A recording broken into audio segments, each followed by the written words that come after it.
So that's the first part of right attitude, wise attitude and openness.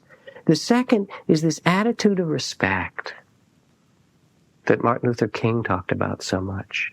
Respect for what's in front of us. Remember that last week I talked about the little doors that you find in some of these temples, these tiny little doors you have to go through, and they're so small because they want you to bow before you get into the temple, to get yourself down to the earth, to kind of reduce the sense of who we are so that we can see anew. Whether it's your family or the change of seasons, this cool, cold winter night,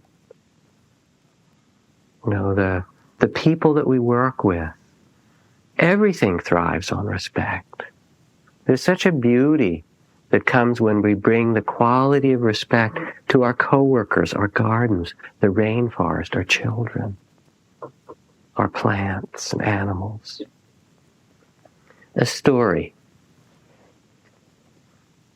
God decided to become visible one day and chose two people to see him or her, a king and a peasant, and sent first an angel, a little emissary, to inform them of this blessed event.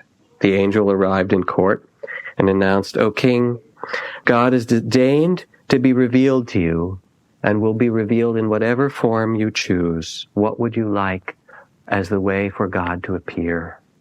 And seated on his throne, surrounded by all the court, the king proclaimed, "How else would I wish to see God save in majesty and power? Show us God in the full glory of his or her being." And so God granted his wish and appeared as a flash of lightning so vast that it instantly pulverized the king and his court, and nothing, not even a cinder, remained. That's how the story goes. Got to be careful here. The angel then manifested herself to a peasant, saying, "God deigns to be revealed to you in whatever manner you desire. How would you wish to see God?" And taking his breath and pausing for a time, the peasant finally said, "I am a poor man and not worthy to see God face to face. But if it is God's will to be revealed to me, let it be in those things with which I am familiar. Let me see God in the earth I plow, in the water I drink, in the food I eat. Let me see God in the faces of my neighbors and my family." And God granted this wish, and the peasant lived a long and happy life.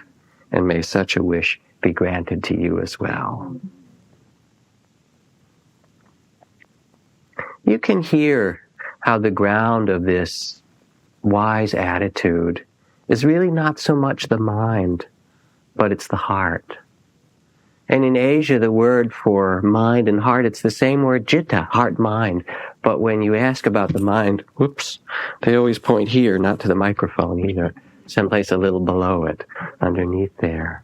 What do you think? Or someone will point, "Well, I'm thinking about it." They think here.